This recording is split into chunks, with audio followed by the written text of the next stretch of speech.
Hello everyone, welcome to my channel Bihar Medhavi की YouTube channel पर आपका स्वागत है। तो फ्रेंड्स, आज की वीडियो में हम लोग देखेंगे नेक्स्ट टॉपिक जो हमारा है गवर्नर जनरल एंड वायसराय। जो इसके नोट्स से स्टार्ट करेंगे और जो इसके मोस्ट इम्पोर्टेंट जो भी एमसीक्यूज है उसको हम लोग कंप्लीट करेंगे। तो चलिए स्टार्ट करते हैं। तो आप देखिएगा कि क्लाइव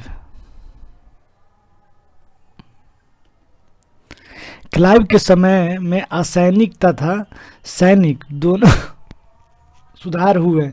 असैनिक सुधारों के अंतर्गत क्लाइव ने उपहार लेना था तथा निजी व्यापार बंद करा दिया।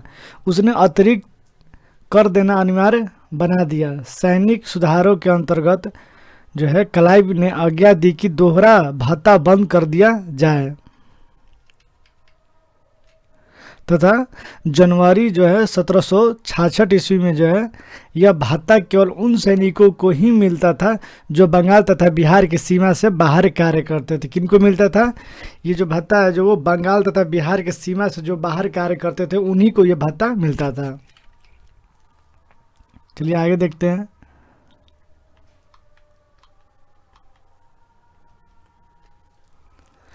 कि अपने प्रशासनिक सुधारों के अंतर्गत वारेन हेस्टिंग ने सर्वप्रथम 1772 ईस्वी में कोर्ट ऑफ डायरेक्टर्स की आदेशानुसार बंगाल में जो है द्वैत शासन की समाप्ति की और राजकीय कोषागार का स्थानांतरण मुर्शिदाबाद से कलकत्ता कर दिया। कहाँ कर दिया? मुर्शिदाबाद से कलकत्ता जो स्थानांतरित कर दिया। वारेन हेस्टिंग का विचार था कि समस्त भूमि शासक का ही है। राजस्व सुधारों को व्यवस्थित करने के लिए उसने परीक्षण और अशुद्धि यानी कि ट्रायल एंड एरर के नियमों को अपनाया। और रेगुलेटिंग एक्ट के बारे में देखते हैं 1773 का। ये जो 1773 का जो रेगुलेटिंग एक्ट है उसमें देखेंगे के तहत ब्रिटिश संसद के द्वारा बंगाल में पहली बार कॉलेजिस्ट सरकार की व्यवस्था की गई। इस सरकार में एक अध्यक्ष और जो है 4 सदस्यों का प्रावधान जो है वो किया गया। अध्यक्ष को गवर्नर जनरल का पदनाम दिया गया और वारेन हेस्टिंग जो है 1774 ईस्वी बंगाल का प्रथम गवर्नर जनरल नियुक्त हुआ। साथ ही साथ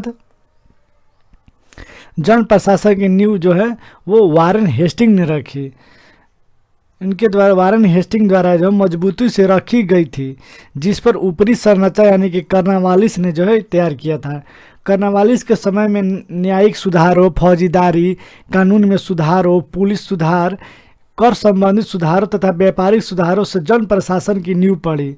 और जो है 15 जनवरी 1784 ईस्वी को एशियाटिक सोसाइटी ऑफ बंगाल की स्थापना के समय बंगाल का गवर्नर जो था वो था लॉर्ड वारेन हेस्टिंग, जो कि 1774 ईस्वी से लेकर 1785 ईस्वी तक वो बना रहा था। नेक्स्ट देखते हैं ये सुरक्षा प्रकोष्ठ और या घेरे की नीति। ये सुरक्षा प्रकोष्ठ और उसी को घेरे की नीति भी कहा जाता है। ये जो वारेन हेस्टिंग तथा वेलेजली इससे संबंधित है। वारेन हेस्टिंग के न्यायपूर्ण तथा निरंकुश कार्यों के कारण उस पर महाभियोग का मुकदमा चलाया गया, जो 1788 से 1795 ईस्वी तक जो है वो चलता रहा। किंतु ब्रिटिश संसद ने उसकी सेवाओं को देखते हुए उसे सभी दोषों से मुक्त कर दिया।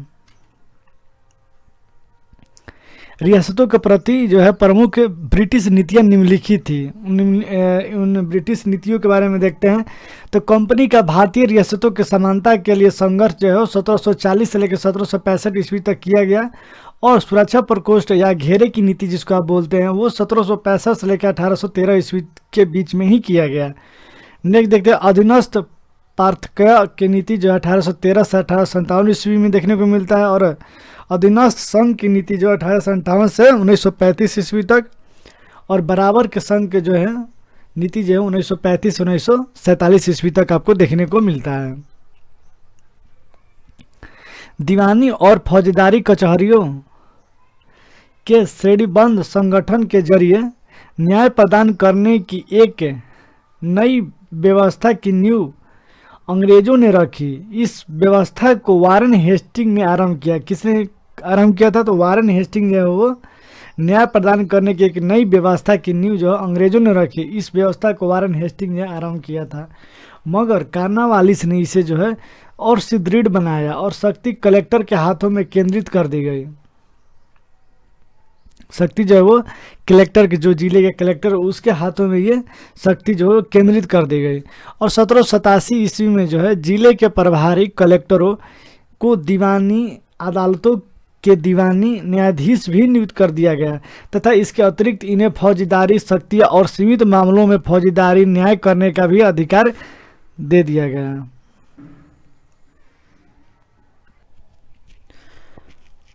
1790 से 92 ईस्वी के बीच जो है वो भारतीय न्यायाधीशों से युक्त जिला फौजदारी अदालतों को समाप्त कर उसके स्थान पर 4 भ्रमण करने वाले न्यायालय 3 बंगाल हेतु और 1 जो है बिहार के लिए नियुक्त किए गए थे।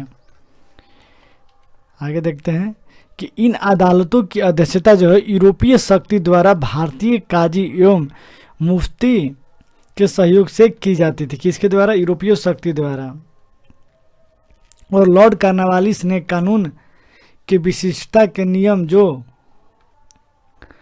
इससे पूर्व नहीं था और भारत में लागू किया।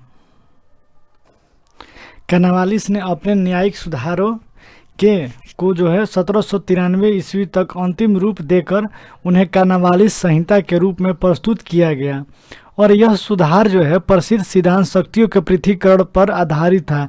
इसके तहत जो है उसने कर तथा न्याय प्रशासन को पृथक कर दिया। किसको किया? कर और न्याय, यानी कि प्रशासनिक और जो कर से रिलेटेड जो भी चीज़ें थी उनको अलग कर दिया। कलेक्टर की न्यायिक तथा फौजदारी शक्तियाँ ले ली गई तथा उसके पास केवल कर संबंधी शक्तियाँ ही रह गई। जिला दीवानी न्यायालयों में जो है कार्य के लिए नए अधिकारियों की एक श्रेणी बनाई गई और जिला न्यायाधीशों को फौजदारी तथा पुलिस के कार्य भी दिए गए। और भारत की प्रसिद्ध सिविल सेवा या लोक सेवा आयोग का प्रारंभ जो है वो कार्नवालिस द्वारा ही किया गया था। आप सभी को पढ़ते होंगे कि ये जो भी यूपीएससी और बीपीएससी जो भी सिविल सेवाएं जो होती है वो जो है इसकी शुरुआत जो है वो लॉर्ड कार्नवालिस के द्वारा ही किया गया था। ये जो लॉर्ड कार्नवालिस है 1786 से 1793 ईस्वी में 30 जुलाई 1805 से 5 अक्टूबर 1805 तक बंगाल का गवर्नर जनरल रहा। इसकी मृत्यु जो है 5 अक्टूबर 1805 को गाजीपुर जो कि उत्तर प्रदेश में है यहीं पर हुई थी इसकी मृत्यु और यहीं पर इसकी कब्र भी स्थित है। लॉर्ड वेलेजली 1798 से 1805 ईस्वी के सहायक संधि को स्वीकार करने वाला पहला राज्य था तो वो था हैदराबाद, जो कि 1798 ईस्वी में था। बसिन के संधि दिसंबर 1802 में पेशवा बाजीराव द्वितीय और अंग्रेजों के मध्य जो हुई थी। लॉर्ड वेलेजली को सहायक संधि को स्वीकार करने वाला पहला मराठा सरदार पेशवा बाजीराव था। तो लॉर्ड वेलेजली की जो वो सहायक संधि थी उसको स्वीकार करने वाला पहला मराठा सरदार था वो पेशवा बाजीराव द्वितीय था। इस सहायक संधि के तहत बाजीराव द्वितीय ने अंग्रेजों की संरक्षकता स्वीकार कर ली और इस संधि के शर्तों के अनुसार अंग्रेजों ने पेशवा को पूना में जो है पुनः स्थापित करने के साथ लगभग 6000 सैनिकों पेशवा की रक्षा हेतु उसके राज्य में रखने का वादा किया,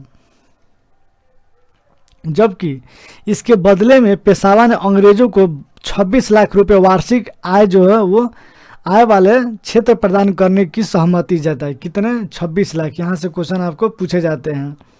और लॉर्ड वेलेजली के बारे में यहाँ पे पढ़ते हैं कि 1798 से 1805 ईस्वी ने भारतीय राज्यों को अंग्रेजी राजनीतिक परिधि में लाने की सहायक संधि प्रणाली का प्रयोग किया।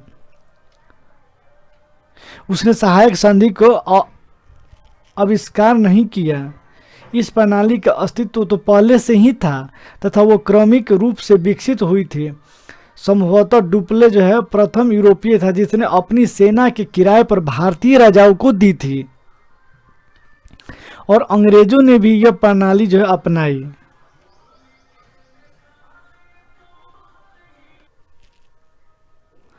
और जो है प्रथम सहायक संधि 1765 ईस्वी में जो है अवध से की गई, जब कंपनी ने निश्चित धन के बदले उसकी सीमाओं को रक्षा करने का वचन दिया। लॉर्ड वेलेजली द्वारा विशिष्ट रूप से परिवर्तित सहायक संधि को स्वीकार करने वाले राज्य थे, जैसे कि हैदराबाद जो कि 1798 ईस्वी तथा 1800 ईस्वी, मैसूर जो है वो 1799, तंजौर अक्टूबर 1799, अवध जो है 1801 नवंबर में, और पेशावर दिसंबर 1802, और बरार जो है दिसंबर 1803 ईस्वी में जो है, और सिंधिया जो है फरवरी 1804, जोधपुर, जयपुर, मछेरी, बूंदी तथा भरतपुर जो है इन राज्यों में जो सहायक संधि वो स्वीकार किए गए। नेक्स्ट देखते हैं कि लॉर्ड विलियम बेंटिंक ने जो जुलाई 1828 से बंगाल का गवर्नर जनरल का कार्यभार संभाला। किसने? लॉर्ड विलियम बेंटिंक बंगाल का गवर्नर जनरल का कार्यभार संभाला। उसने जो सती प्रथा, बालिका शिशु वध जैसी सामाजिक कुरीतियों को समाप्त करने के लिए प्रभावकारी प्रयत्न किया तथा देश में ठगी समाप्त कर शांति और व्यवस्था स्थापित की। उसने कोर्ट ऑफ डायरेक्टर्स, यानी कि इसको आप शॉर्ट फॉर्म में आप COD भी बोल सकते हैं, यानी कोर्ट ऑफ डायरेक्टर्स की इच्छाओं के अनुसार भारतीय रियासतों के प्रति यथासंभव तटस्थ यानी कि किनारा की नीति अपनाई। जयपुर में अव्यवस्था ने इसे उग्र रूप धारण कर लिया और ब्रिटिश रेजिडेंट पर ही प्रहार कर दिया गया, परंतु इस पर भी बेंटिंक ने हस्तक्षेप करना स्वीकार नहीं किया। और इसी के बीच जो है वो और इसी प्रकार जो है जोधपुर, बूंदी, कोटा तथा भोपाल में उसने हस्तक्षेप नहीं किया। यद्यपि ऐसा करने के लिए पर्याप्त कारण थे, परंतु उसने इस नीति का अनुसरण छोड़कर 1831 ईस्वी में मैसूर तथा 1834 ईस्वी में कुर्ग, कछार 1832 और जयंतिया 1835 ईस्वी में की रियासतों को अपने प्रदेश में मिला लिया, क्योंकि वहाँ बहुत अधिक अव्यवस्था थी। विलियम बेंटिंक जो 1828 से लेकर 1835 शासन के 7 वर्षों में पुराने निरंतर युद्धों तथा संयोजन की नीति जो है वो तिलांजलि दे दी गई। भारत के इतिहास में बेंटिंक का नाम सामाजिक तथा प्रशासनिक सुधारों के कारण जो स्मरण किया जाएगा।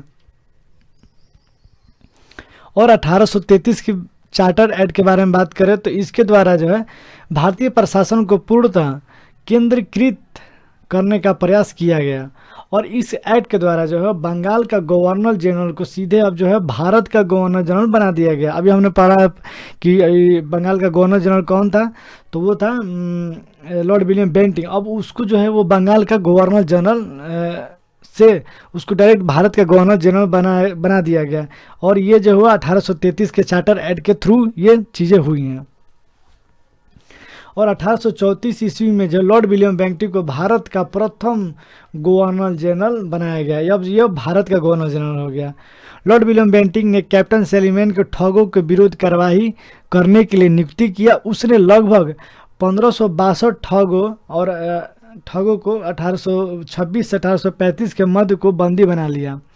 अनेक ठगों को फांसी दी गई, शेष को आजीवन जो है निर्वासित कर दिया गया। 1837 ईस्वी के पश्चात संगठित रूप से ठगों का अंत हो गया, और 1789 ईस्वी घोषणा जो है घोषणा हुआ कि बंगाल से दासों का निर्यात जो है वो बंद कर दिया गया। और 1811 ईस्वी में जो है एवं 1823 ईस्वी में दासों के संबंध में कानून बनाए गए कि 1833 ईस्वी के चार्टर एक्ट में दासता को समाप्त करने के लिए गवर्नर से कानून बनाने को कहा गया। और 1843 ईस्वी में जो समस्त ब्रिटिश भारत जो है से दासता का अवैध घोषित कर दिया गया। और 1860 ईस्वी में भारतीय दंड संहिता के अंतर्गत दासता को अपराध घोषित कर दिया गया। और आंग्ल नेपाल युद्ध के बारे में बात करें तो ये जो 1814 से लेकर 1816 ईस्वी में इसको देखने को मिलता है, जिसमें हम लोग पढ़ते हैं कि लॉर्ड हेस्टिंग जो था कि गवर्नर जनरल काल 1813 से 1823 ईस्वी में हुआ था, जो कि सुगौली की संधि से समाप्त हुआ था। और सुगौली की संधि जो है वो 2 दिसंबर 1815 को लेखबंद हुई थी, जिसे 4 मार्च 1816 को अनुमोदित किया गया था। 1854 ईस्वी में सलीमैन के स्थान पर जेम्स आउटरम को अवध का ब्रिटिश रेजिडेंट बनाया गया। उसने कहा कि अवध का प्रशासन बहुत दूषित है तथा जनता की अवस्था बहुत शोचनीय है। आउटरम की रिपोर्ट को जो है वो फरवरी 1856 में जो है अवैध अधिग्रहण का आधार बनाया गया था। और लॉर्ड डलहौजी जो कि 1848 से 1856 ईस्वी में अवध के नवाब वाजिद अली शाह पर कुशासन का आरोप लगाकर फरवरी 1856 को उसका अंग्रेजी राज में विलय कर दिया गया। और अवध के अतिरिक्त डलहौजी के व्यापगंत के सिद्धांत के अंतर्गत विलय किए गए प्रदेश जो कि सतारा जो कि 1848 ईस्वी में, जैतपुर और एवं संभलपुर जो है 1849 ईस्वी से, बाघाट जो है वो 1850 ईस्वी, उदयपुर को 1852 ईस्वी और झांसी को 1854 ईस्वी, नागपुर को 1800 भी इसको भी 54 ईस्वी में किया गया और करौली को 1855 ईस्वी में थे। इन विलय के किए गए प्रदेशों में कोर्ट ऑफ डायरेक्टर्स यानी कि COD ने करौली को व्यापगंत प्रस्ताव का अस्वीकार कर दिया गया था।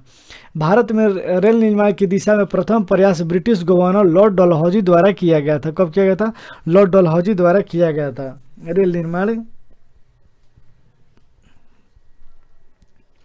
और प्रथम रेलवे लाइन जो 1853 ईस्वी में जो बम्बई से थाने के बीच डलहौजी के समय में बिछाई गई। तो यहाँ पर बहुत ही ज़्यादा इंपॉर्टेंट क्वेश्चन यहाँ पे बन भी जाएगा कि भारत में रेल निर्माण किसके समय में हुआ? तो ये जो है लॉर्ड डलहौजी के समय में। और प्रथम रेलवे लाइन कब चालू हुआ इसलिए आपको पूछ देगा, तो यहाँ पे 1853 आ जाएगा। और कहाँ से कहाँ तक चली ये ट्रेन? तो बम्बई से लेकर थाने तक, और ये डलहौजी के समय में चला है।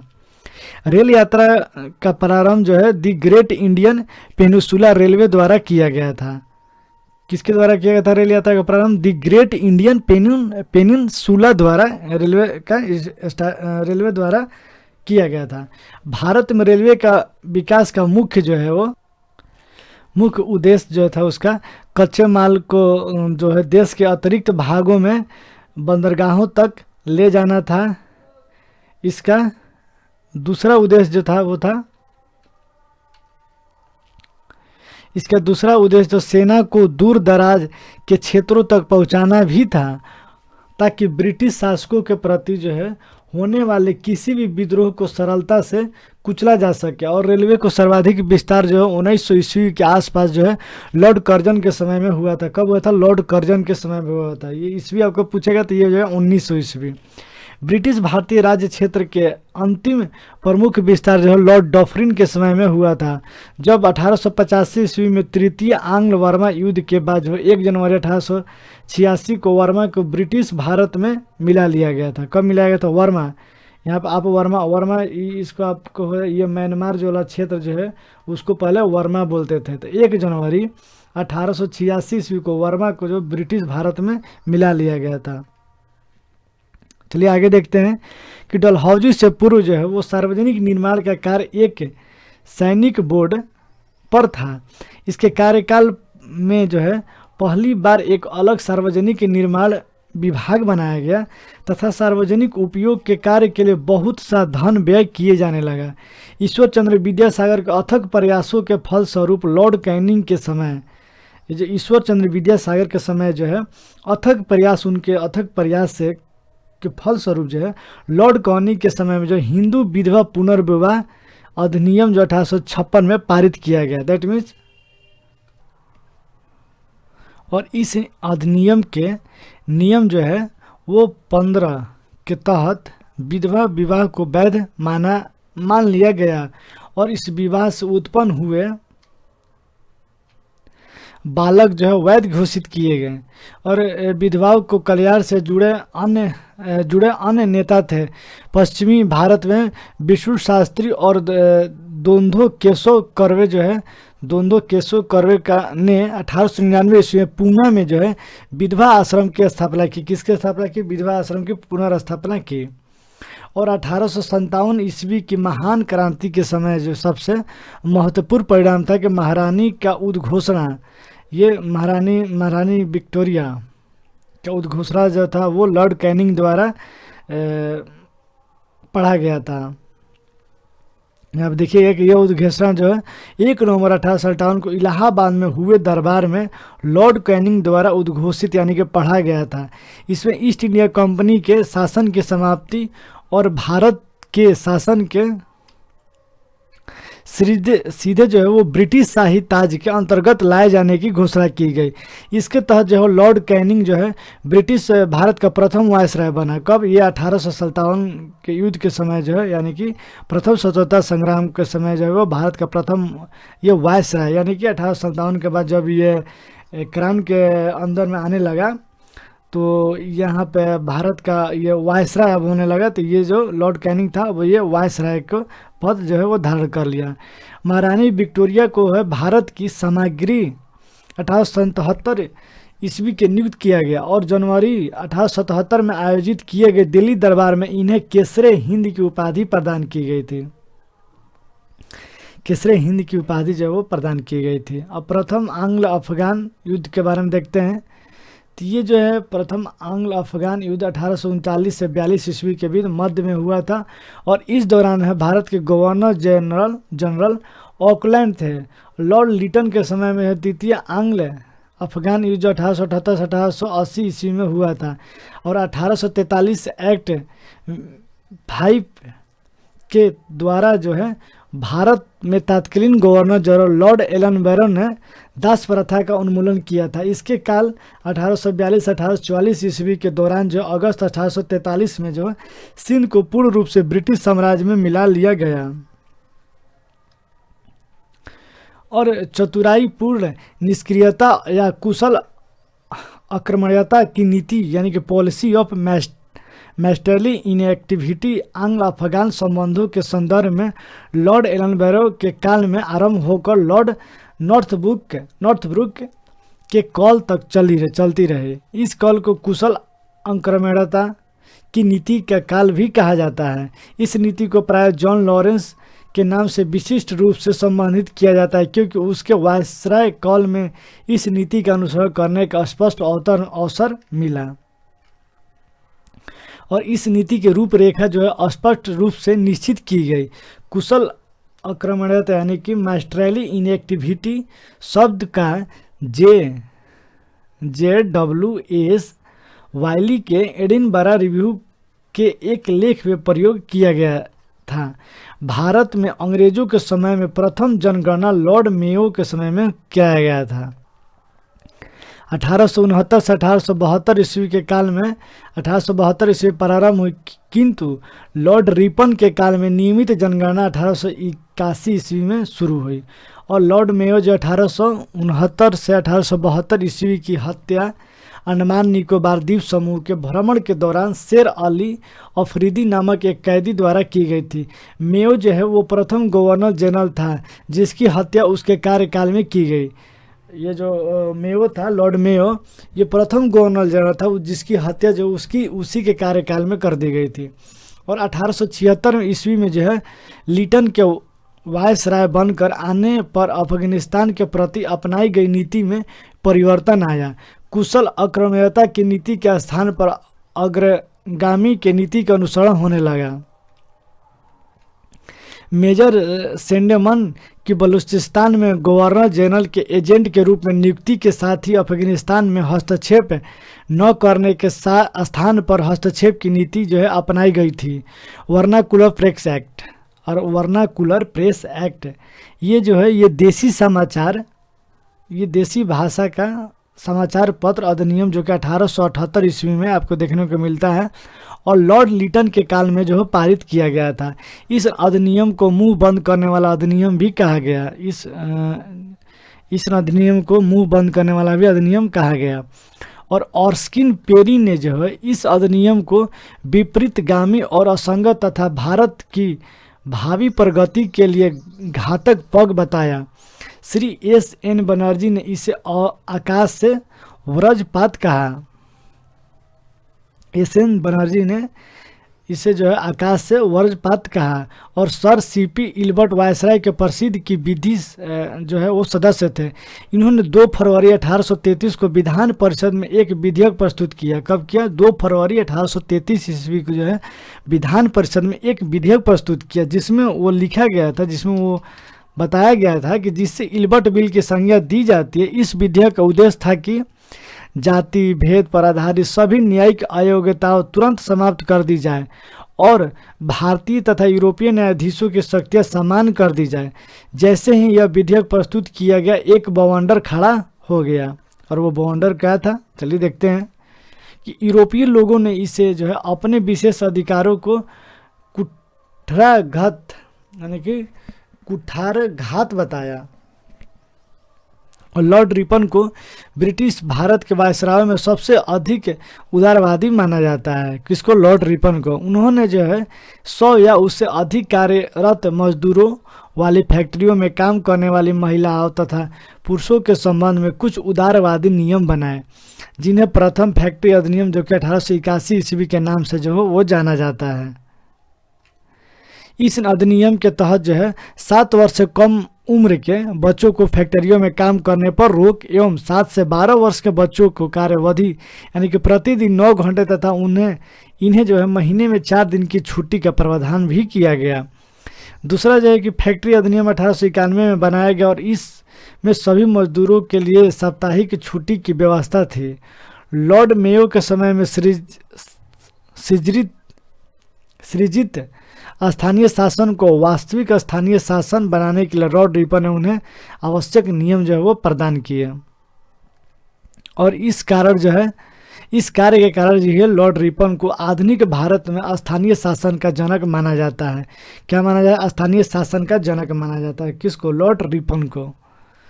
चार्ल्स मेटकॉफ जो है प्रेस पर प्रतिबंध हटाया, इसलिए इसे समाचार पत्रों का मुक्तिदाता भी कहा जाता है। तो ये दोनों क्वेश्चन यहाँ पे आपको यहाँ से 2 क्वेश्चन बन रहे हैं कि लॉर्ड रिपन जो आधुनिक समय का स्थानीय शासन का जनक किसे माना जाता है? तो लॉर्ड रिपन को।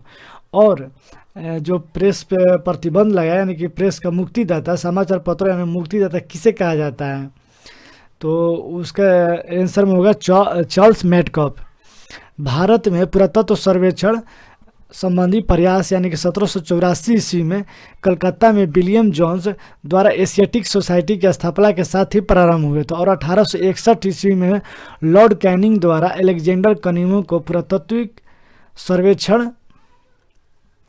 सर्वेक्षण जो नियुक्त किया गया था तथा 1871 ईस्वी में जो है पुरातात्विक सर्वेक्षण को सरकार में अलग विभाग बनाया गया। लॉर्ड कर्जन के कार्यकाल जो कि 1899 से 1905 ईस्वी के दौरान वर्ष 1901 में भारतीय पुरातात्विक सर्वेक्षण यानी कि आर्कोलॉजिकल सर्वे ऑफ इंडिया जिसको आप बोलते हैं को एकत्रित एवं केंद्रीकृत स्वरूप देते हुए जॉन मार्शल जो है वर्ष 1902 में पदभार ग्रहण किया और इसका नया महानिदेशक नियुक्त किया। और प्राचीन स्मारक संरक्षण अधिनियम 1904 के द्वारा लॉर्ड कर्जन ने भारत में पहली बार ऐतिहासिक इमारतों की सुरक्षा और मरम्मत की ओर ध्यान देते हुए यानी कि यहाँ पे कितना है 50,000 पाउंड की धनराशि का आवंटन किया गया था। आगे देखते हैं कि गोपाल किस गोखले ने जो है वो कर्जन के प्रशासन की तुलना मुगल सम्राट औरंगजेब से की थी। और नवंबर 1905 में जो है लॉर्ड कर्जन के स्थान पर लॉर्ड मिंटो को भारत का वायसराय नियुक्त किया गया था तथा जॉन मार्ले को भारत का राज्य सचिव नियुक्त किया गया। इनके द्वारा किए गए सुधारों को मार्ले मिंटो सुधार यानी कि 1909 के नाम से भी जाना जाता है। इस अधिनियम के द्वारा मुसलमानों के लिए एक पृथक यानी कि मताधिकार यानी कि पृथक निर्वाचन क्षेत्र की स्थापना भी की गई थी। किसके अनुसार? मार्लो मिंटो सुधार जो कि 1919 में आया था। और वायसराय लॉर्ड हार्डिंग द्वितीय के समय में भारत की राजधानी को कलकत्ता से दिल्ली हस्तांतरण जो है किया गया था। तो यहाँ से क्वेश्चन बन सकता है आपका कि किसके समय जो है वो भारत की राजधानी जो है वो कलकत्ता से दिल्ली हस्तांतरित किया गया था?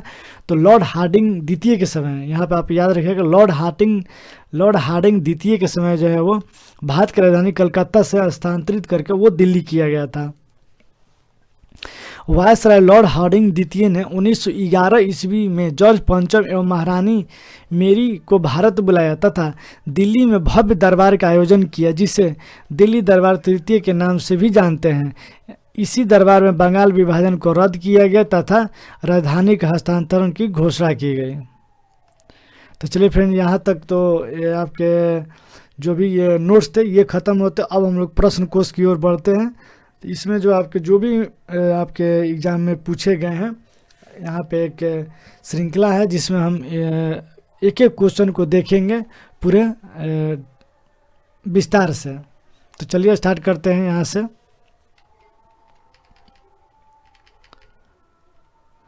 अब आप देख सकते हैं कि निम्नलिखित कथनों पर विचार कीजिए। पहला आपका है कि रॉबर्ट क्लाइव बंगाल के प्रथम गवर्नर जनरल था। आपको बताना है क्या, रॉबर्ट क्लाइव जो बंगाल का प्रथम गवर्नर जनरल था। और दूसरा तो विलियम बेंटिक भारत का प्रथम गवर्नर जनरल था। आपको बताना है कि उपर्युक्त कथनों में से कौन सा कथन जो है ये सही है। इन सभी ऑप्शन से आपको बताना है कि इनमें से कौन सा कथन सही है। और ये क्वेश्चन जो IAS प्री 2007 में पूछा गया है। तो यहाँ पर आपको सभी को पता है कि ये लॉर्ड विलियम बेंटिक जो भारत का प्रथम जो है वो भारत का प्रथम गवर्नर जनरल था। तो यहाँ पे हो जाएगा 2 जो है वो आपका राइट आंसर हो जाएगा। लॉर्ड क्लाइव बंगाल का प्रथम गवर्नर जनरल था, ये जो है ये गलत है। तो इसका जो राइट आंसर हो जाएगा यानी कि केवल बी जो आपका राइट आंसर हो जाएगा। चलिए इसके बारे में देखते हैं।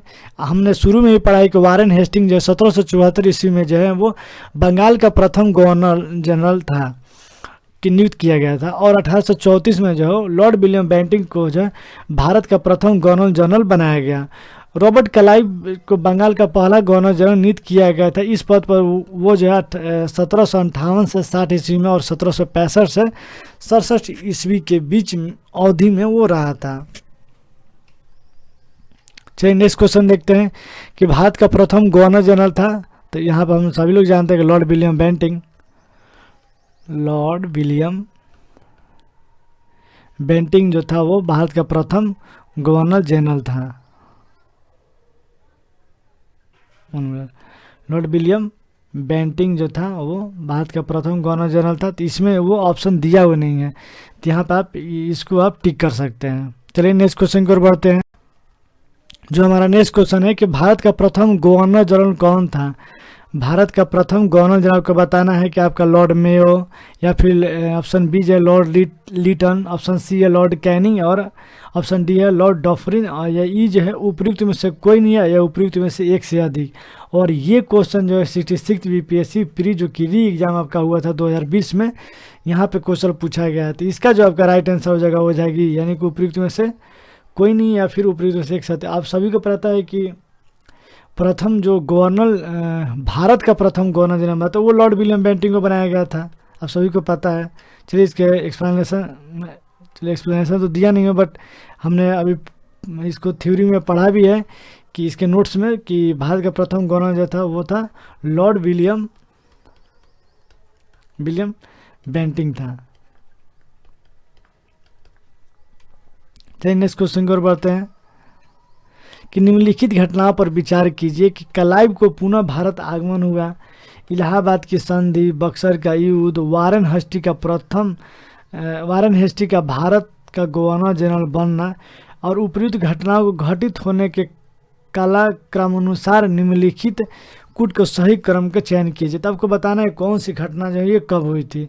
तो चलिए इसको देखते हैं यहाँ पे सोल्यूशन में। तो जो बक्सर के युद्ध जो हुआ था वो जो हुआ था 22 से 23 अक्टूबर जो कि 1764 ईस्वी में। क्लाइव का जो पुनः भारत आगमन हुआ था कब हुआ था वो 1765 ईस्वी में। और इलाहाबाद की संधि भी जो 1765 ईस्वी में ही हुई थी, तो ये जो है अगस्त महीने में हुई थी। और वारेन हेस्टी का जो बंगाल का गवर्नर 1772 ईस्वी में, क्योंकि जो 1773 रेगुलेटिंग एक्ट आता है तो उससे पहले ये बन चुके थे। वारेन हेस्टिंग बंगाल का गवर्नर जनरल थे। और इस प्रश्न में त्रुटि है, वारेन हेस्टी को भारत का गवर्नर बताया गया है जो कि गलत है। यह कलकत्ता प्रेसिडेंसी और बंगाल का गवर्नर जनरल 1772 ईस्वी में बना और 1774 से बंगाल का गवर्नर जनरल बना दिया गया। चलिए नेक्स्ट क्वेश्चन देखते हैं कि निम्न कथनों में से कौन सा कथन जो है वो सही नहीं है। यहाँ पे आप क्वेश्चन कभी भी सॉल्व करें तो ये चीज़ों को ध्यान रखें कि इनमें पूछ रहा है कि कौन सा कथन जो है वो सही नहीं है। तो अब चारों कथन पढ़ते हैं। ये कथन ए में जो है कि जन प्रशासन की नींव जो है वारेन हेस्टिंग द्वारा मजबूती से रखी गई, जिस पर ऊपरी संरचना कार्नवालिस ने की थी। बी देखते हैं कि ईस्ट इंडिया कंपनी की असैनिक और सैनिक सुधार करने का श्रेय जो है वो क्लाइव को था। सी देखते हैं कि लॉर्ड विलियम बेंटिंक सबसे बड़े ब्रिटिश शासकों में से एक था, क्योंकि उसने भारत में ब्रिटिश साम्राज्य की संग्रहित किया। डी देखते हैं कि लॉर्ड डलहौजी ने द्वितीय के सिद्धांत के आधार पर जो है ब्रिटिश साम्राज्य में समृद्ध क्षेत्र जोड़े। और तो इसका जो राइट आंसर हो जाएगा आपका हो जाएगा, ये हो जाएगा सी, यानी कि लॉर्ड विलियम बेंटिंक जो है वो सबसे बड़े ब्रिटिश शासकों में से एक था, क्योंकि उसने भारत और ब्रिटिश साम्राज्य को संग्रहित किया था। चलिए इसके कुछ एक्सप्लेनेशन। तो क्लाइव के समय जो असैनिक तथा सैनिक सुधार हुए। असैनिक सुधारों के अंतर्गत जो है क्लाइव ने उपहार लेना तथा निजी व्यापार बंद करा दिया। उसने आंतरिक कर देना अनिवार्य बना दिया और सैनिक सुधारों के अंतर्गत क्लाइव ने आज्ञा दी कि दोहरा भत्ता बंद कर दिया जाए तथा जनवरी 1766 में जो यह भत्ता केवल उन सैनिकों को ही मिलता प्रशासन की नींव वारेन हेस्टिंग द्वारा मजबूती से रखी गई थी, जिस पर ऊपरी संरचना यानी कि कार्नवालिस ने तैयार की थी। कार्नवालिस के समय में न्यायिक सुधार और फौजदारी कानूनों में सुधार और पुलिस सुधार, कर संबंधी सुधार तथा व्यापारिक सुधारों से जन प्रशासन की नींव पड़ी। और विलियम बेंटिंक जो है वो 1828-1835 ईस्वी के शासन के समय जो है वो 7 वर्षों में पुरानी निरंतर योद्धा तथा संयोजन की नीति को तिलांजलि दे दी गई। और भारत के इतिहास में बेंटिंक का नाम और सामाजिक प्रशासनिक सुधारों के कारण स्मरण किया जाएगा।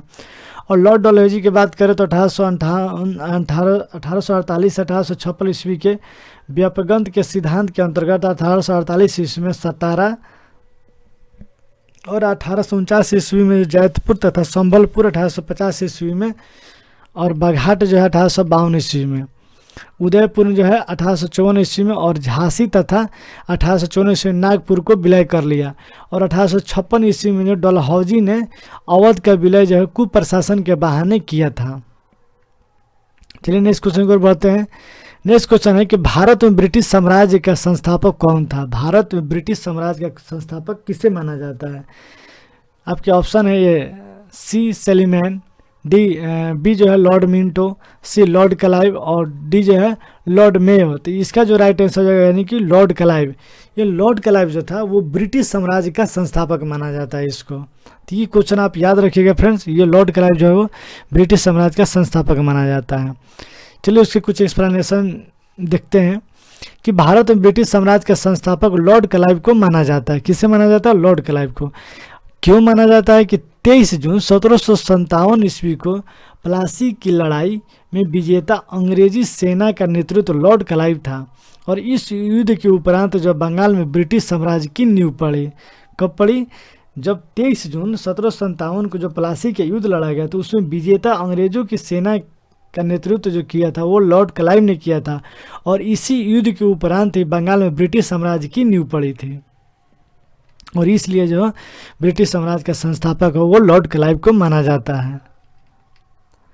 नेक्स्ट देखते हैं कि अंग्रेजों के विरोध जो है बनारस विद्रोह का नेतृत्व किसने किया था। तो इसका जो आपका राइट आंसर हो जाएगा वो हो जाएगा राजा चेत सिंह। इसका देखते हैं एक्सप्लेनेशन में कि बनारस विद्रोह राजा चेत सिंह द्वारा 1781 ईस्वी में किया गया था। और इस विद्रोह में जो तत्कालीन गवर्नर जनरल वारेन हेस्टिंग ने अपने सैनिकों के साथ भागकर चुनार के किले में शरण लिया था। कहाँ पे लिया था, चुनार के किले में शरण लिया था। चलिए नेक्स्ट क्वेश्चन की तरफ बढ़ते हैं। नेक्स्ट क्वेश्चन देखते हैं कि कलकत्ता में एशियाटिक सोसाइटी की स्थापना के समय बंगाल का गवर्नर जनरल कौन था। तो कलकत्ता में जब एशियाटिक सोसाइटी की स्थापना हुई थी तो उस समय बंगाल का गवर्नर जनरल कौन था आपको बताना है। तो उस समय जो लॉर्ड वारेन हेस्टिंग था उस समय बंगाल का गवर्नर जनरल था। चलिए उसका एक्सप्लेनेशन देखते हैं। तो 15 जनवरी 1784 को जो है वो एशियाटिक सोसाइटी की स्थापना के समय बंगाल का गवर्नर जनरल था लॉर्ड वारेन हेस्टिंग था। कौन था? लॉर्ड वारेन हेस्टिंग, जो कि 1774 से लेकर 1785 ईस्वी तक था। और नेक्स्ट क्वेश्चन देखते हैं, सुरक्षा प्रकोष्ठ की नीति संबंधित है। सुरक्षा प्रकोष्ठ की नीति जो है वो किससे संबंधित है? तो हमने पढ़ा भी है, आपको ये जो नोट्स थे उससे पढ़ा है कि वारेन हेस्टिंग जो है वो सुरक्षा संबंधी यानी कि सुरक्षा प्रकोष्ठ से नीति से संबंधित था, यानी कि घेरे की नीति यानी कि सुरक्षा प्रकोष्ठ वारेन हेस्टिंग तथा वेली जली संबंधित है। वारेन हेस्टिंग ने जो है मैसूर और मराठों के साथ युद्ध अन्य भारतीय रियासतों के साथ बराबरी की पदवी प्राप्त करने की भावना से किया, और इस समय कंपनी ने अपने राज्य के चारों ओर मध्य राज्य यानी कि बफर स्टेट बनाने का प्रयत्न किया, और कंपनी का उद्देश्य जो केवल अपने राज्य की रक्षा करना था। अतः हम ये भी कह सकते हैं कि अपने पड़ोसी राज्यों की सीमाओं की रक्षा करो ताकि अपनी सीमाएं सुरक्षित रहे। और उस समय भय मुख्यतः अफगानों और मराठों से था, इसलिए कंपनी ने अवध की रक्षा व्यवस्था के कार्य को इस शर्त पर संभाला कि अवध का नवाब उस व्यय का बोझ उठाए, और इस प्रकार अवध की रक्षा ही बंगाल की रक्षा थी। वेली जली के आने से कंपनी के भारतीय रियासतों के साथ संबंधों में परिवर्तन आया, और वेली जली का उद्देश्य भारतीय रियासतों को अपनी रक्षायर्थ कंपनी पर निर्भर करने पर बाध्य करना था। उसने भारतीय रियासतों को अंग्रेजी राजनीतिक शक्ति के सैनिक रक्षा के घेरे में लाने का प्रयत्न किया था। अब चलिए देखते हैं नेक्स्ट क्वेश्चन, रिंग फेंस या रिंग फेंस की नीति के संबंध इनमें से किससे है? तो इसका जो आपका राइट आंसर जो हो जाएगा सी, यानी कि वारेन हेस्टिंग। नेक्स्ट क्वेश्चन देखते हैं कि निम्नलिखित में से किसने जो बंगाल में द्वैत शासन प्रणाली जो है गवर्नमेंट समाप्त कर दिया? तो यहाँ हमने इस नोट्स में भी पढ़ा है कि द्वैत शासन को समाप्त करने में सबसे बड़ा हाथ जो है वो वारेन हेस्टिंग का था, कि इसने जो वारेन हेस्टिंग ही ऐसा वो आदमी है जिसने बंगाल में द्वैत शासन प्रणाली जो यानी कि ड्यूअल गवर्नमेंट समाप्त किया था। वारेन हेस्टिंग ने जो है वो द्वैत शासन प्रणाली को समाप्त किया था। चलिए एक्सप्लेनेशन देखते हैं। तो वारेन हेस्टिंग के कार्यकाल में 1772 ईस्वी में कोर्ट ऑफ डायरेक्टर्स ने दोहरी शासन प्रणाली को समाप्त करने का निर्णय लिया तथा कलकत्ता परिषद एवं उसके प्रधान को आज्ञा दी कि वे स्वयं दीवान बने और बंगाल, बिहार तथा उड़ीसा के प्रबंध को अपने हाथ में ले लें। और जो वारेन हेस्टिंग ने दोनों उप दीवानों मोहम्मद रजा खां और राजा सिताब राय के पद च्युत कर दिया, और द्वैत शासन की शुरुआत बंगाल में क्लाइव के समय 1765 ईस्वी में हुई थी। द्वैत शासन की शुरुआत कब हुई थी? तो बंगाल में, तो ये क्लाइव के समय में 1765 ईस्वी में हुई थी द्वैत शासन की शुरुआत। चलिए भाई नेक्स्ट क्वेश्चन है कि बंगाल में द्वैत शासन प्रणाली किसके द्वारा लागू की गई? तो हमने पिछले अभी क्वेश्चन में पढ़ा है, तो ये जो है रॉबर्ट क्लाइव के द्वारा है। 1765 ईस्वी में बंगाल में द्वैत शासन की प्रणाली जो है वो शुरुआत की गई। नेक्स्ट क्वेश्चन देखते हैं कि किस गवर्नर जनरल पर महाभियोग का मुकदमा जो है वो चलाया गया? तो महाभियोग का मुकदमा जो है वारेन हेस्टिंग, जो आपका राइट आंसर हो जाएगा, वारेन हेस्टिंग पर चलाया गया।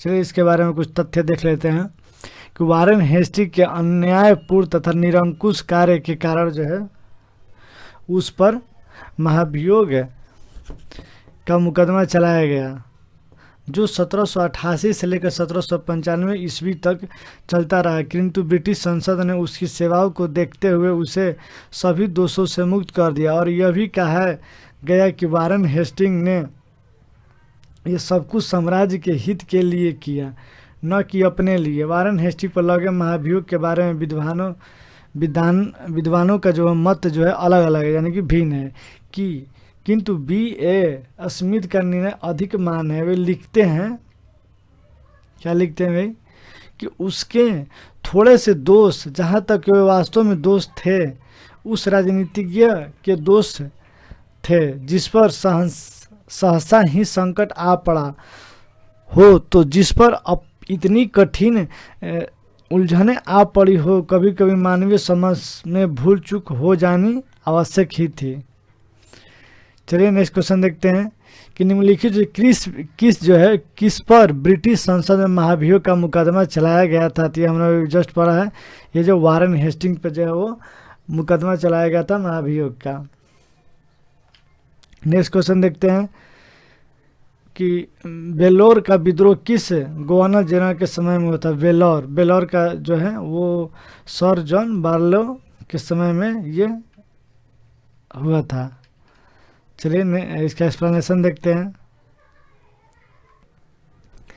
कि 1806 ईस्वी में वेल्लोर के मद्रास सेना के भारतीय सैनिकों ने जो है एक विशेष प्रकार की पगड़ी पहनने, दाढ़ी मुड़वाने तथा तिलक न लगाने के विरोध जो है विद्रोह कर दिया। इस समय governor general sir George Barlow था। इसी काल में बैंक ऑफ कलकत्ता की भी स्थापना जो है वो की गई।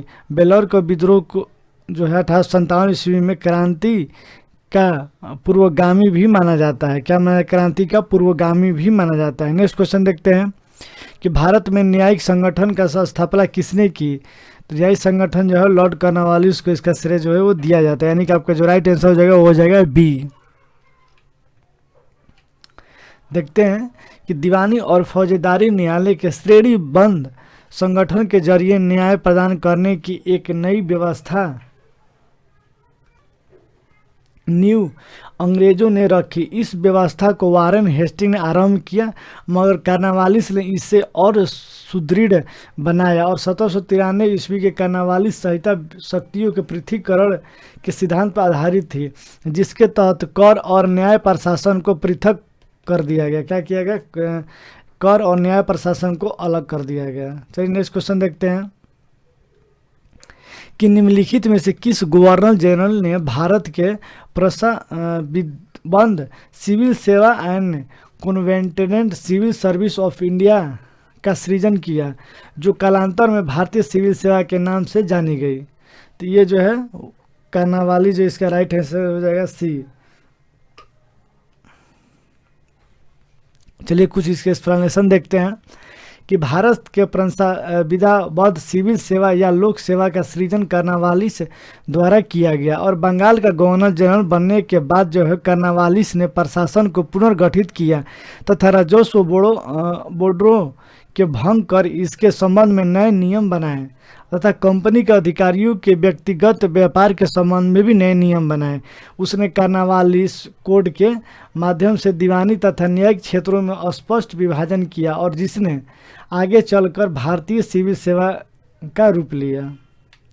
चलिए नेक्स्ट क्वेश्चन देखते हैं कि भारतीय लोक सेवा का प्रवर्तन किया गया किनके द्वारा और किसके शासनकाल में। तो इसका जो राइट आंसर हो जाएगा कॉर्नवालिस के शासनकाल में, यानी कि भारतीय लोक सेवा का प्रवर्तन किया गया था। चलिए नेक्स्ट क्वेश्चन देख, जो हमारा नेक्स्ट क्वेश्चन है वो है कि 18वीं शताब्दी के उत्तरार्ध में किससे जो है प्राय कंपनी बहादुर की शानो शौकत का स्थानीय प्रतिनिधि कहा जाता था। तो इसका जो राइट आंसर हो जाएगा वो हो जाएगा बी, यानी कि दरोगा को हो जाए कंपनी बहादुर की शानो शौकत का स्थानीय प्रतिनिधि के रूप में कहा जाता था, दरोगा को। देखते हैं यहाँ पे कि 1793 ईस्वी में लॉर्ड कॉर्नवालिस के जमींदारों के उनके पुलिस कर्तव्यों से अलग कर प्रत्येक 20 से 30 वर्ग मील के क्षेत्र में थाना स्थापित किया तथा दरोगा नामक पुलिस अधिकारी नियुक्त किया और दरोगा की नियुक्ति एवं पर्यवेक्षण मजिस्ट्रेट द्वारा किया जाता था। किसान दरोगा को कंपनी बहादुर के शानो शौकत और स्थानीय प्रतिनिधि मानते थे।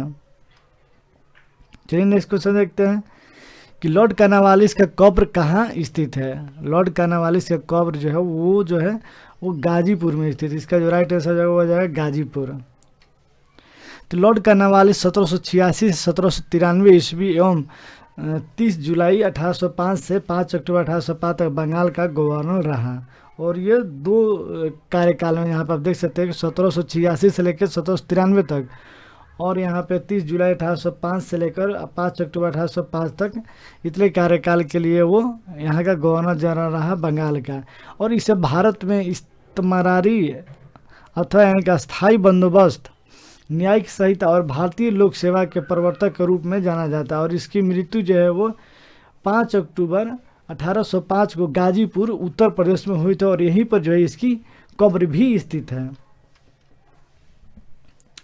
नेक्स्ट क्वेश्चन देखते हैं कि लॉर्ड वेलेजली द्वारा लागू की गई सहायक संधि व्यवस्था के बारे में निम्नलिखित में से कौन सा कथन लागू नहीं होता है। तो ये जो आपका राइट आंसर हो जाएगा, हो जाएगा सी की कंपनी के लिए एक नियत आय का प्रबंध करना। ये जो है कथन गलत है, नहीं है सही। तो लॉर्ड वेलेजली ने भारतीय राज्यों को अंग्रेजी राजनीतिक परिधि में लाने के लिए सहायक संधि प्रणाली का प्रयोग किया। लॉर्ड वेलेजली ने क्या किया कि भारतीय राज्यों को अंग्रेजी राजनीतिक परिधि में लाने के लिए सहायक संधि का प्रणाली का प्रयोग किया। और उस समय जो है फ्रांस के विरुद्ध यूरोपीय शक्तियों का बना हुआ मोर्चा छीन भिन हो चुका था और नेपोलियन मिस्र तथा सीरिया को विजित कर चुका था और गंभीरतापूर्वक भारत पर आक्रमण करने की सोच रहा था। ऐसी परिस्थिति में वेलेजली ने भारत में सहायक संधि प्रणाली का प्रयोग किया। वेलेजली ने क्या किया, भारत में सहायक संधि की प्रणाली का प्रयोग किया, जिससे जो है अंग्रेजी सत्ता की श्रेष्ठता जो है स्थापित हो गई और नेपोलियन का भय भी टल गया। सहायक संधि के शर्तों में एक शर्त यह भी थी कि संधि को स्वीकार करने वाली रियासत कंपनी को एक सेना को रखेगी और जिसका सारा खर्च राज्य को देना होगा। इस सेना को चलाने का अधिकार केवल कंपनी का होगा। सहायक संधि को स्वीकार करने वाला राज्य किसी भी यूरोपीय या अंग्रेजों दुश्मनों की सहायता नहीं करेगा और उनके किसी भी व्यक्ति को नौकरी नहीं देगा। चलिए नेक्स्ट क्वेश्चन देखते हैं।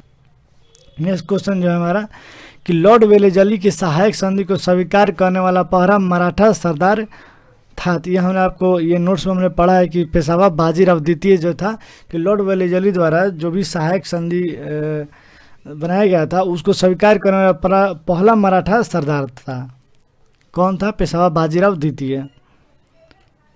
कि दौलत राव सिंधिया और जसवंत होलकर दोनों पूना में अपने को सर्वश्रेष्ठ प्रदर्शित करना चाहते थे। बाजीराव द्वितीय सिंधिया का साथ दे रहा था। उसने 1801 में जसवंत के भाई की हत्या कर दी। परिणाम स्वरूप जसवंत होलकर की सेना ने पूना पर जो है आक्रमण कर पेशावा और सिंधिया की संयुक्त सेना को परास्त कर दिया। किसको? पेशावा की संयुक्त सेना को। और बाजीराव द्वितीय ने जो है भागकर बसिन में शरण ले ली थी तथा 31 दिसंबर 1802 में अंग्रेजों से बसिन की संधि की और संधि के अनुसार पेशवा बाजीराव द्वितीय ने अंग्रेजों की संरक्षकता स्वीकार कर ली और ये मराठों द्वारा अंग्रेजों के साथ की गई प्रथम सहायक संधि थी। मराठों द्वारा, ये मराठा यानी कि पेशवा बाजीराव द्वितीय जो ये मराठा से बिलोंग करते थे और अंग्रेजों के साथ इनका जो है प्रथम सहायक संधि थी। चलिए नेक्स्ट क्वेश्चन देखते हैं कि 1802 के बसिन की संधि पर हस्ताक्षर किसके मध्य हुए थे? तो ये जो है आपका राइट आंसर अंग्रेज तथा बाजीराव द्वितीय के बीच में हुए थे। नेक्स्ट क्वेश्चन देखते हैं, सहायक संधि को स्वीकार करने वाला पहला शासक था।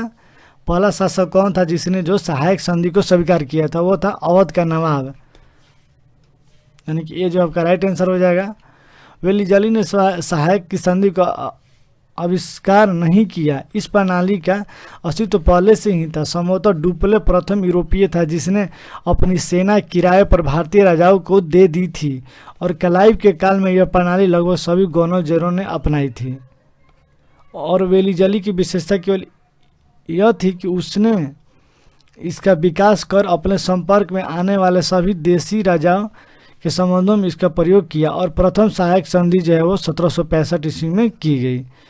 अवध में 1765 ईस्वी में अवध से की गई, जब कंपनी ने निश्चित धन के बदले उसकी सीमाओं की रक्षा करने का वचन दिया और अवध ने इस अंग्रेज रेसिडेंट को लखनऊ में रखना स्वीकार किया।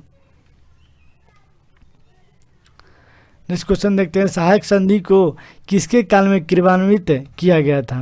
तो ये जो है लॉर्ड वेलेजली के समय में ये क्रियान्वित किया गया था। चलिए नेक्स्ट क्वेश्चन देखते हैं कि निम्न में से सहायक संधि स्वीकार नहीं की थी। आपको बताना है इनमें से किसने जो है स्वीकार नहीं की थी। चलिए इसके एक्सप्लेनेशन में देख लेते हैं कि लॉर्ड वेलेजली ने 1798 से 1805 ईस्वी तक भारतीय राजाओं को अंग्रेजी राजनीतिक परिधि में लाने के लिए सहायक संधि प्रणाली का जो है प्रयोग किया।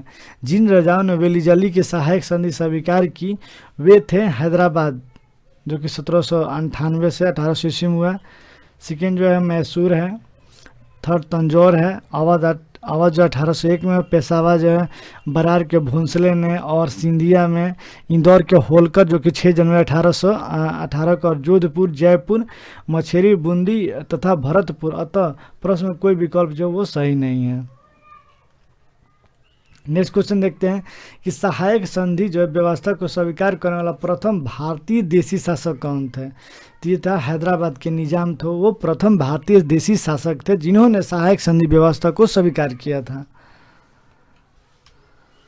चलिए नेक्स्ट क्वेश्चन देखते हैं कि निम्नलिखित पर विचार कीजिए जिन्होंने लॉर्ड वेलेजली के साथ सहायक संधि की थी और उनके द्वारा किए गए संधियों को सही कालानुक्रम नीचे दिए गए कूट का पता कीजिए। तो हमने अभी पढ़ा ही है कि इसका जो राइट आंसर जो होगा वो हो जाएगा, ये पहला हो जाएगा ये हैदराबाद, दूसरा जो हो जाएगा मैसूर, थर्ड जो हो जाएगा अवध, और फोर्थ हो जाएगा सिंधिया, यानी कि ये जो है आपका राइट आंसर हो जाएगा। नेक्स्ट क्वेश्चन देखते हैं कि भारतीय राज्यों पर अंग्रेजी प्रभुत्व स्थापित करने के लिए किसने जो है प्रशासन में सहायक संधि प्रणाली का सूत्रपात किया? भारतीय राज्यों पर अंग्रेजी प्रभुत्व स्थापित करने के लिए किसने प्रशासन में सहायक संधि प्रणाली का सूत्रपात किया? तो वो था लॉर्ड वेलेजली। ये जो सहायक संधि है ना, ये लॉर्ड वेलेजली से ही रिलेटेड है, तो जहाँ भी इसकी बातें आएंगी तो लॉर्ड वेलेजली ही आएगा आंसर। तो लॉर्ड वेलेजली ने भारतीय राज्यों को अंग्रेजी राजनीतिक परिधि में लाकर अंग्रेजों की प्रभु सत्ता स्थापित करने के लिए सहायक संधि प्रणाली का प्रयोग किया और इससे अंग्रेजी सत्ता की श्रेष्ठता और प्रभु सत्ता स्थापित हो गई। चलिए नेक्स्ट क्वेश्चन देखते हैं। नेक्स्ट क्वेश्चन जो हमारा, ईस्ट इंडिया कंपनी का राजपूत राज्यों से सहायक संधि करने का मुख्य उद्देश्य था। That means east India company का राजपूत राज्यों से सहायक संधि करने का मुख्य उद्देश्य था। आपको बताना है कौन सा इसका राइट आंसर होगा। ए जो है शत्रुओं के विरुद्ध सैनिक सहायता प्राप्त करना, बी जो है मराठा पिंडारी आक्रमण से इन राज्यों की सुरक्षा, सी में जो है खिराज के रूप में धन प्राप्त करना, और डी जो है अंग्रेजों की प्रभु सत्ता स्थापित करना। तो डी जो है आपका राइट आंसर हो जाएगा। चलिए नेक्स्ट क्वेश्चन की ओर बढ़ते हैं। नेक्स्ट क्वेश्चन देखते हैं कि निम्नलिखित युग्म में से कौन सा सही सुमेलित नहीं है? इनमें से बताना है कि कौन सा सही सुमेलित नहीं है। तो बक्सर के युद्ध आप सभी जानते हैं 1764 ईस्वी में, सहायक संधि 1863 हुआ था। नहीं, यहाँ पर हम लोग 1865 पढ़ते आ रहे हैं। यहाँ पर देख सकते हैं कि सहायक संधि प्रणाली जो है 1798 ईस्वी में आरंभ किया गया था। ये जो है आपका 1798 हो जाएगा, सॉरी फ्रेंड, यहाँ पे 1798 हो जाएगा। तो ये क्वेश्चन ये सुमेलित नहीं है। चलिए नेक्स्ट क्वेश्चन देखते हैं कि उस समय जब नेपोलियन की शक्ति के सामने यूरोप में साम्राज्य धराशायी हो रहे थे तो नीचे लिखे गए गवर्नर जनरल में से किस एक ने भारत और ब्रिटिश पताका फहराए रखी? तो इसका जो आपका राइट आंसर हो जाएगा वो हो जाएगा सी, यानी कि लॉर्ड वेलेजली ने जो ये कार्य किया था। चलिए इसके बारे में कुछ एक्सप्लेनेशन देखते हैं कि लॉर्ड वेलेजली ने भारत की ओर 1797 ईस्वी में प्रस्थान किया, जो कि आंग्ल इतिहास में संभवतः सबसे अंधकारमय समय था और फ्रांस के विरुद्ध यूरोपीय शक्तियों का बना हुआ मोर्चा छीन बीन हो चुका था और नेपोलियन मिस्र तथा सीरिया को विजित कर चुका था तथा गंभीरतापूर्वक भारत पर आक्रमण करने की सोच रहा था। ऐसी परिस्थिति में वेलेजली ने भारत में सहायक संधि प्रणाली का प्रयोग किया, जिससे जो है अंग्रेजी सत्ता के श्रेष्ठता स्थापित हो गई तथा नेपोलियन का भी भय टल गया। चलिए नेक्स्ट क्वेश्चन देखते हैं। जो हमारा नेक्स्ट क्वेश्चन है, आंग्ल नेपाल युद्ध जिसके शासनकाल में हुआ था वह है कौन है? तो lord Hasting, lord Warren Hasting नहीं, लॉर्ड हेस्टिंग्स, वारेन हेस्टिंग अलग है। लॉर्ड हेस्टिंग्स था, वो आंग्ल नेपाल युद्ध के शासनकाल में हुआ था।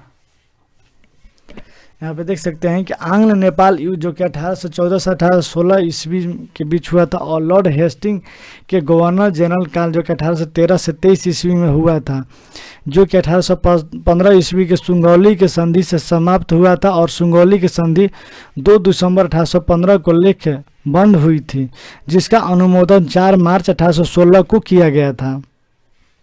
नेक्स्ट क्वेश्चन देखते हैं कि सुंगौली की संधि हुई थी, तो ये हमने अभी वहाँ पढ़ा 1815 में। सुंगोलू की संधि जो 1815 ईस्वी में हुई थी। नेक्स्ट क्वेश्चन देखते हैं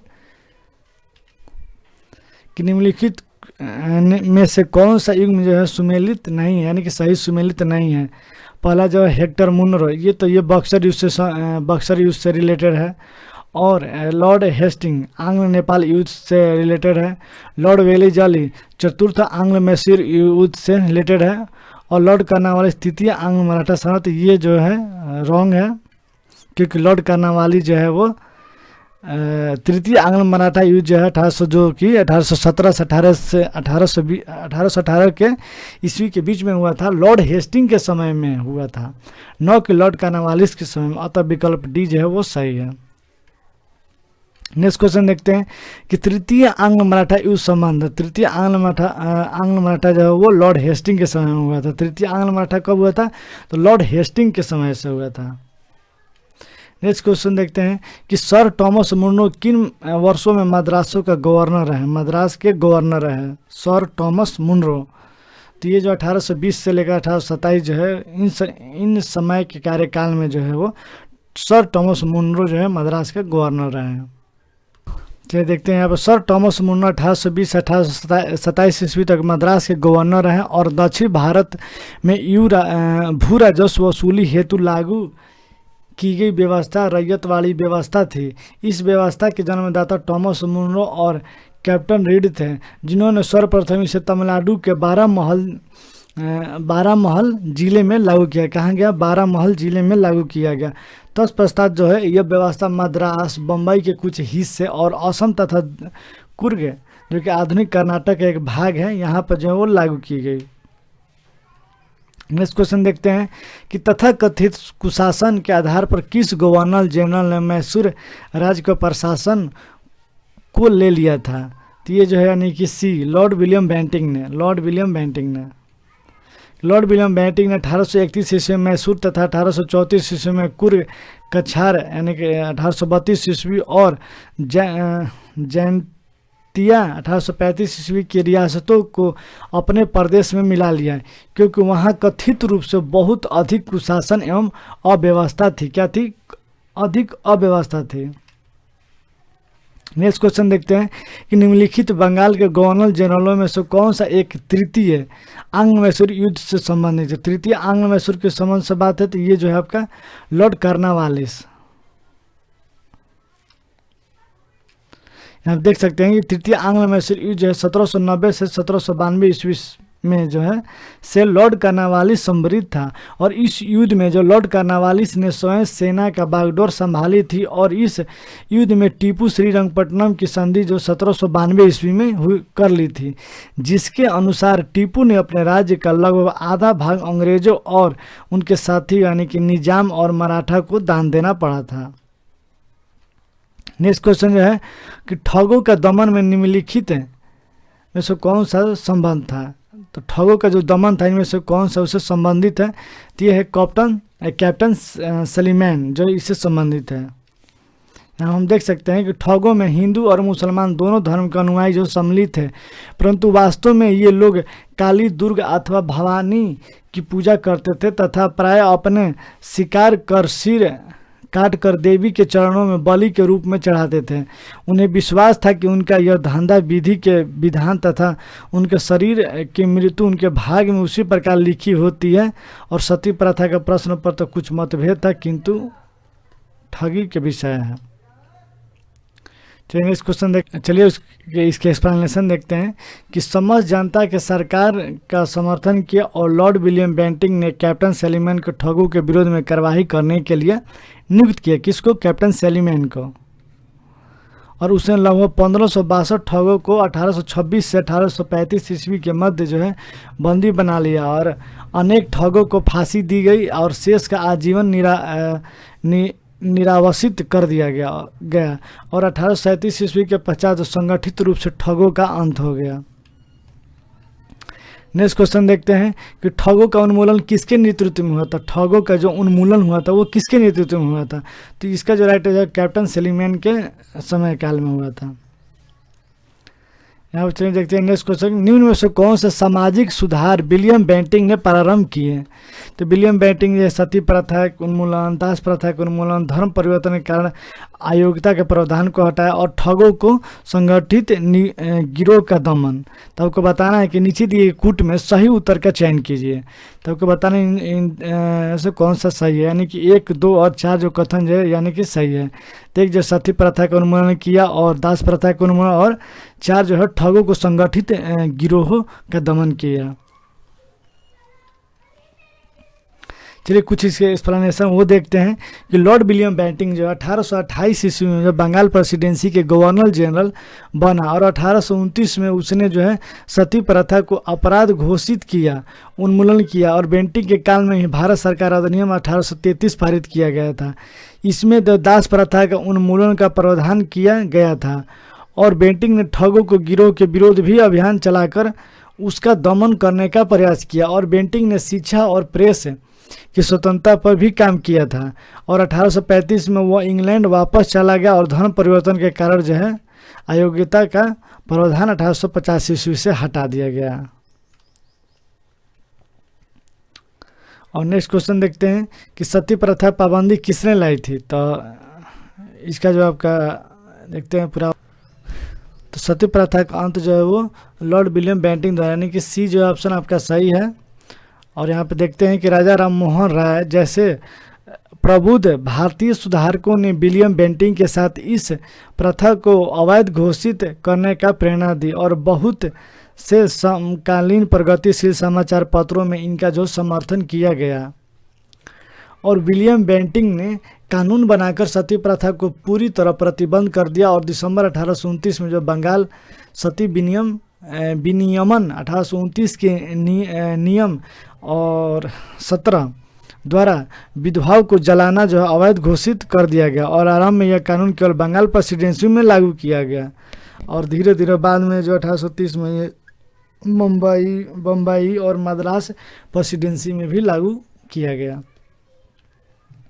चलिए नेक्स्ट क्वेश्चन देखते हैं कि सती प्रथा को गैर कानूनी किसने घोषित की? तो ये जो सती प्रथा को लॉर्ड विलियम बेंटिंक ने किया था, यानी कि बी जॉब का राइट आंसर हो जाएगा। नेक्स्ट क्वेश्चन देखते हैं कि लॉर्ड विलियम बेंटिंक के द्वारा सती प्रथा किस वर्ष समाप्त की गई? तो ये जो आप यहाँ से क्वेश्चन आपके हर एग्जाम में पूछे जाते हैं। तो ये 1829, ये चीज़ याद रखिएगा, 1829 में है जो लॉर्ड विलियम बेंटिंक द्वारा सती प्रथा का अंत किया गया था, 1829 में। नेक्स्ट क्वेश्चन है कि हिल असेंबली प्लान किसके द्वारा आदिवासी उन्नति के लिए किया गया था? हिल असेंबली प्लान जो है किसके द्वारा आदिवासी उन्नति के लिए किया गया था? तो इसका जो राइट आंसर हो जाएगा बी, यानी कि क्लीवलैंड के द्वारा किया गया था। नेक्स्ट क्वेश्चन देखते हैं, इसका एक्सप्लेनेशन देखते हैं कि संथाल परगना के राजमहल क्षेत्र के प्रथम ब्रिटिश कलेक्टर ऑगस्टस क्लीवलैंड द्वारा आदिवासियों को उन्नति हेतु हिल असेंबली प्लान को कार्यान्वित किया गया और इसके अंतर्गत आदिवासी मुखियों को सीमित न्यायिक शक्तियाँ भी सौंपी गई और 1796 ईस्वी में रेगुलेशन 1 के द्वारा इस व्यवस्था को विनियमित करने का भी प्रयास किया गया। नेक्स्ट क्वेश्चन देखते हैं कि इनमें से किस वर्ष जो है बंगाल से दासों का निर्यात को रोक दिया गया? इनमें से किस वर्ष है बंगाल से दासों को निर्यात को रोक दिया गया? तो ये जो है आपका 1789 यानी कि 1789 ईस्वी में जो है बंगाल से दासों के निर्यात को रोक दिया गया है। 1789 ईस्वी की घोषणा द्वारा बंगाल से दासों का निर्यात बंद कर दिया गया था। नेक्स्ट क्वेश्चन देखते हैं कि लॉर्ड डलहौजी द्वारा अवध का अंग्रेजी राज में विलय निम्न में से किस रीति से हुआ था? तो यह कुप्रशासन के कारण, यानी कि डी जो आपका राइट आंसर हो जाएगा।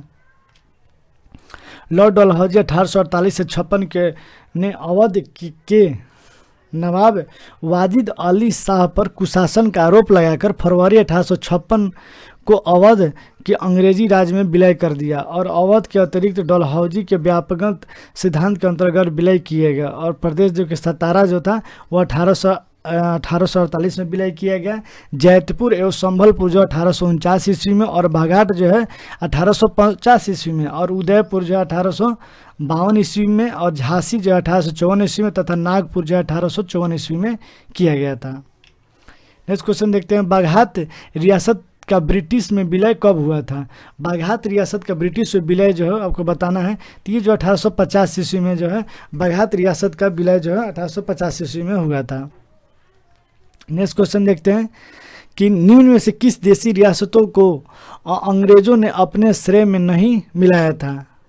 यहाँ पर है कि निम्न में से किस देशी रियासत को अंग्रेजों ने अपने क्षेत्र में नहीं मिलाया था। तो ये जो ये ग्वालियर को जो है वो नहीं मिलाया था। यहाँ पे एक्सप्लेनेशन इसके देख सकते हैं कि प्रश्नगत विकल्प के अनुसार जो है ग्वालियर रियासत को अंग्रेजों द्वारा अपने क्षेत्र में नहीं मिलाया गया और सिंध के विलय लॉर्ड एलनबरो जो 1842 से और 1844 ईस्वी के शासनकाल में किया गया और लॉर्ड डलहौजी के काल में कुशासन के आरोप में अवध का विलय 1856 ईस्वी एवं व्यापकगत सिद्धांतों के द्वारा सतारा के विलय जो 1848 ईस्वी में किया गया।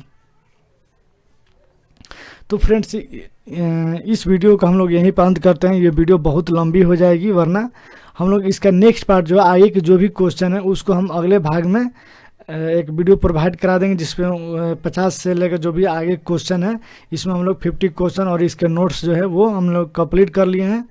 तो प्लीज़ वीडियो अच्छी लगे तो उसे लाइक करें, शेयर करें, अपने दोस्तों तक शेयर करें और सब्सक्राइब करें। तो चलिए मिलते हैं नेक्स्ट वीडियो में, तब तक के लिए धन्यवाद।